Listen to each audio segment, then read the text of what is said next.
Rádio Piauí.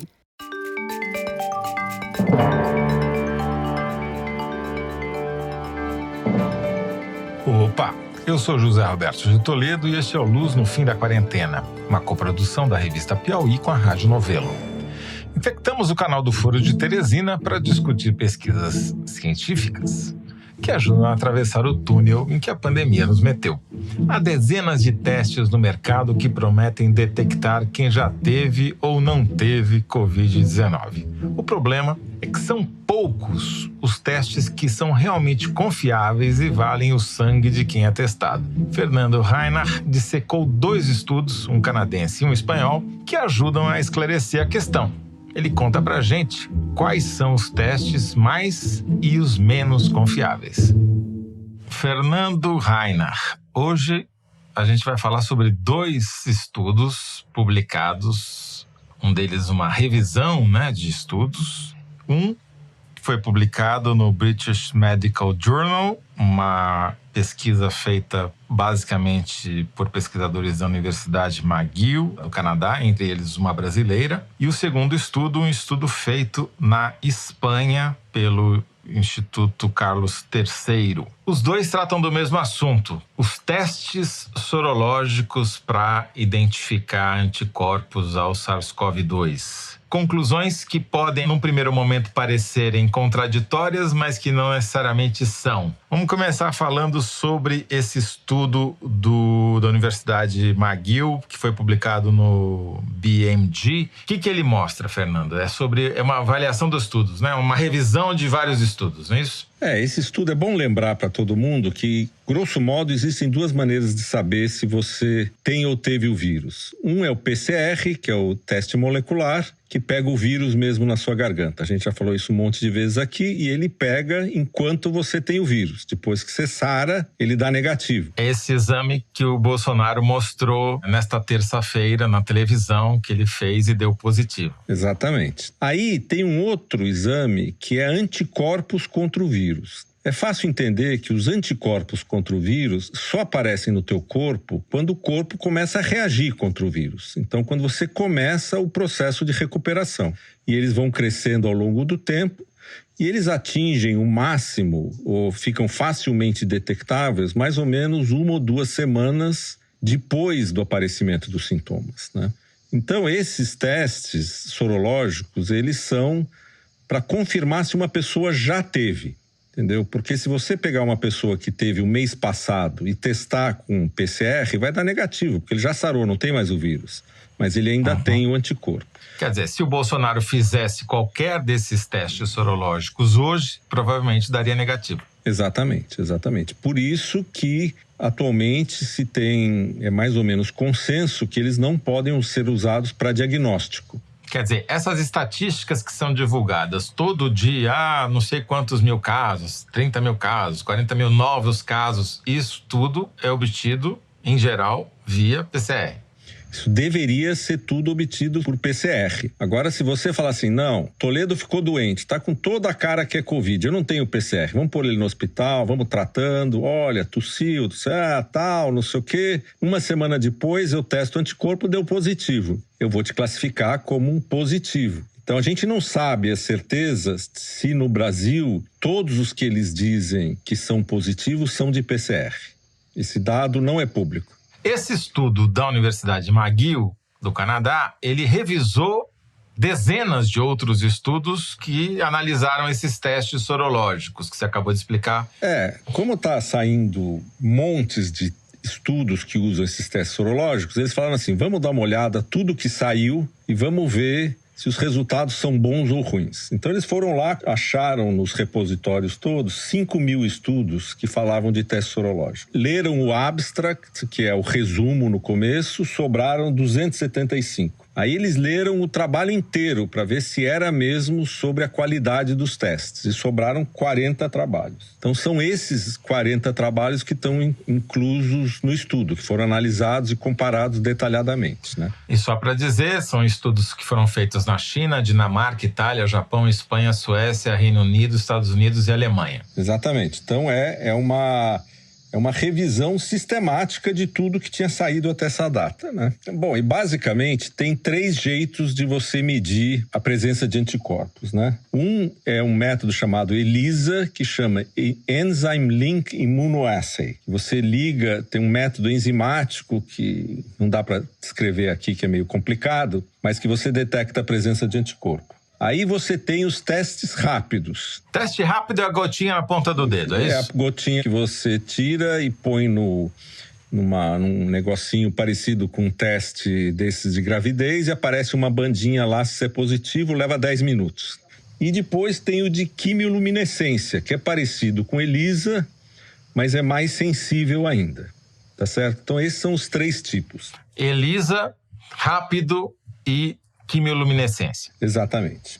O que acontece quando você usa esses testes em pacientes que não têm o vírus? E como você sabe que ele não tem o vírus? Porque já fizeram exame... Por PCR e eles não têm o vírus, tá certo? Então eles ou são soros de pessoas do ano passado ou do ano retrasado, que o vírus ainda não tinha saído da China. E aí você quer saber de pessoas que não têm o vírus, quantas vezes o teste erra. Se o cara não tem o vírus e o teste dá positivo, ele errou. Os 3 testes são muito bons nesse quesito, entendeu? Eles dão muito pouco falso positivo, da ordem de 2%, 3%. Agora, o problema é quando você pega pacientes que deram positivos no PCR, tá certo? Se você pega os pacientes que deram positivos no PCR, se o teste é bom, ele tem que acertar 100%.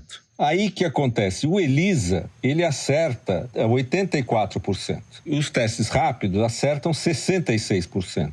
E o teste de quimioluminescência acerta 98%. Então, o único que tem um resultado muito bom é o de quimioluminescência. Vou bancar o advogado do diabo que não entende nada de estatística. Então, o teste rápido está dizendo aqui 66% acerta e 34% de erro. Vamos lembrar, então, que se eu jogasse uma moedinha para dizer eu tenho ou não tenho Covid, eu teria 50% de chance de acertar. Então, 66 é pouco. É muito pouco. Exatamente. O 66 engana. Você fala, pô, ele acerta 2/3 das vezes. O problema é que uma moeda acerta metade das vezes. Porque ou você tem ou você não tem. Se eu jogar a moeda, eu acerto 50% dos casos. Se eu fizer o exame, eu acerto 66% dos casos. Então é muito ruim. O ELISA, ele acerta 84%. E o quimioluminescência acerta 98%. Então, o padrão hoje nos laboratórios de análises clínicas, quando você vai num laboratório e tal, a grande maioria dos laboratórios estão usando o de quimioluminescência. Então, mas isso é um problema, porque o de quimioluminescência, ele é muito bom, mas você precisa tirar sangue da pessoa e o equipamento que você usa para fazer as medidas é muito caro.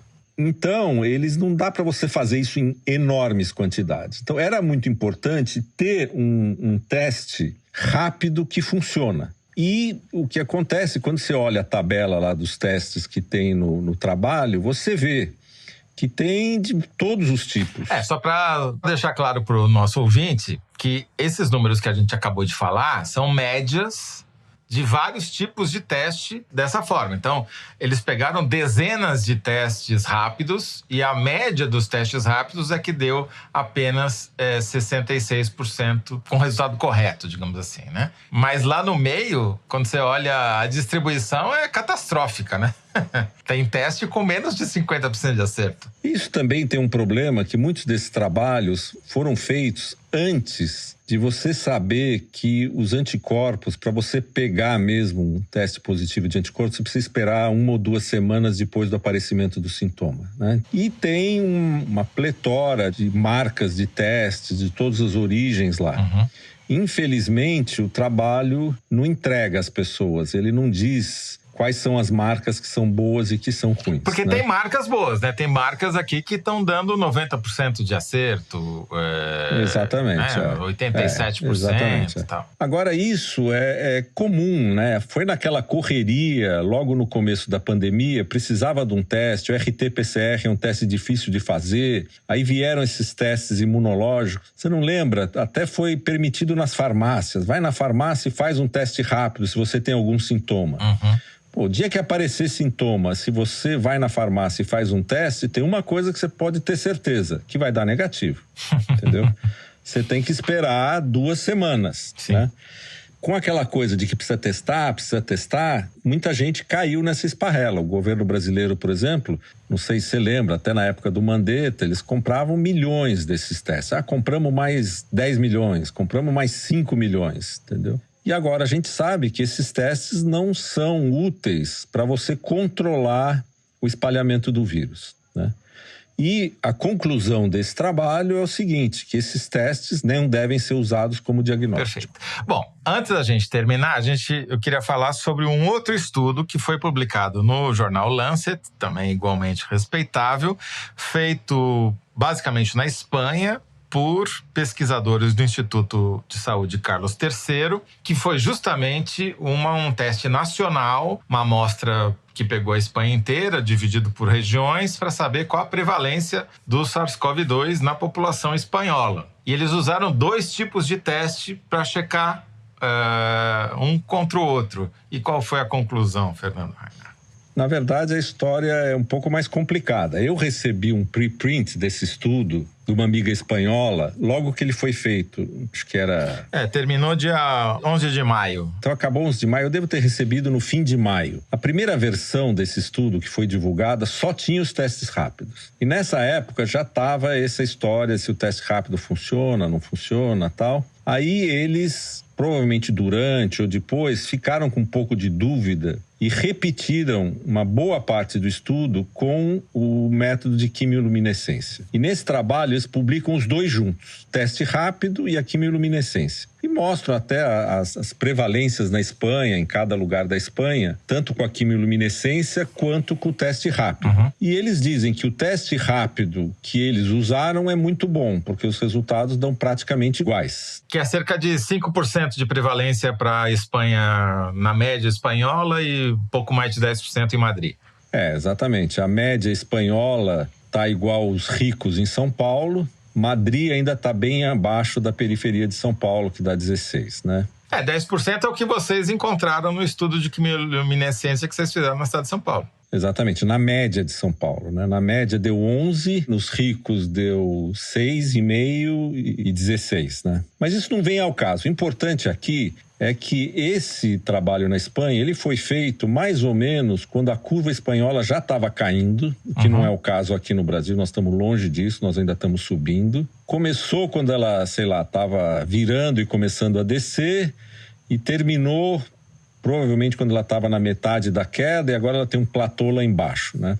Uhum. E eles concluem nesse estudo que com essa taxa de prevalência de 10% nos lugares altos, 5%, 6% na média do país, vai ser muito difícil chegar na imunidade de rebanho. Principalmente porque eles contiveram o espalhamento do vírus agora. Vocês devem ter visto que na última semana apareceram alguns focos, eles isolaram e tal. Então a conclusão do trabalho é que é muito baixa na Espanha e está muito longe da imunidade de rebanho na Espanha naquela época. Perfeito. E como lá a montanha da primeira onda, digamos assim, já foi transposta e eles estão no platô posterior à segunda onda, é improvável que a Espanha chegue na imunidade de rebanho, porque o crescimento são 500 casos novos por dia, vai demorar uma eternidade para chegar na imunidade de rebanho. É um pouquinho diferente da situação no Brasil, né? Que a gente está tendo 30, 40 mil casos por dia e os Estados Unidos com 50 mil casos por dia. Então, aqui a coisa ainda está crescendo. Agora, o que é interessante, somando tudo, eu acho que a conclusão é o seguinte, que esses testes rápidos, primeiro, não servem para fazer diagnóstico. O diagnóstico tem que ser feito pelo RT-PCR, se você quer conter a doença e você quer uma resposta rápida. E existe uma diversidade grande desses testes, de qualidade muito diferente. Varia do lixo a um preciso. Varia do lixo a um preciso e, portanto, tem que tomar muito cuidado com o que você compra, né? Isso é normal na época que você começa a desenvolver testes, as pessoas começaram a provar os testes sem ter muitos estudos feitos, né? Então, o Brasil aprovou, eu acho que eram 10 testes desses rapidamente, baseado no que estava na bula do teste. Agora está começando a separar o joio do trigo, mas enquanto o joio do trigo não estava separado, você tem uma quantidade enorme de publicações que provavelmente estão erradas, entendeu? Perfeito. Agora, na dúvida, melhor um teste de quimioluminescência, mesmo sendo caro, porque ele é muito mais preciso na média do que os testes rápidos. Mas espera um pouco, eles são bons, é o que você deve fazer se você quer ser diagnosticado, saber direitinho. Mas se você quiser fazer um estudo, por exemplo, no Brasil inteiro, como foi feito o estudo de Pelotas, é muito difícil fazer assim.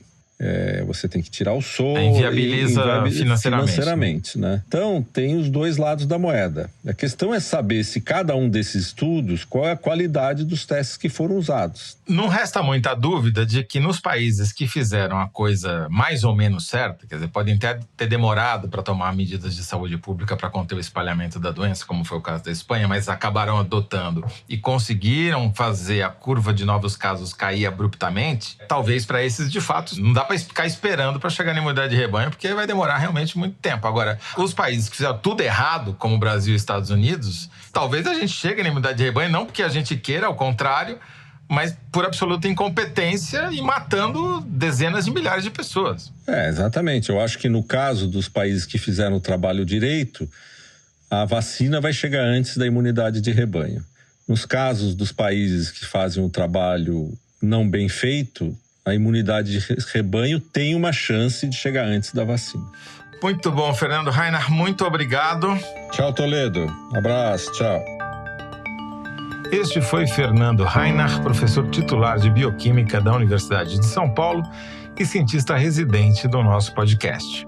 O Luz no Fim da Quarentena é uma coprodução da revista Piauí com a Rádio Novelo. A coordenação e edição são da Paula Scarpim, da Evelyn Argenta e do Vitor Hugo Brandalize. A identidade sonora é da Mari Romano. Quem finaliza o programa é o João Jabassi e a coordenação digital é da Kelly Moraes. Yasmin Santos e Emília Almeida fazem a distribuição nos tocadores e nas redes sociais. A identidade visual é da Paula Cardoso e o Motion Graphics é da Renata Buono. Eu sou o José Roberto de Toledo. Até o próximo episódio. Tchau!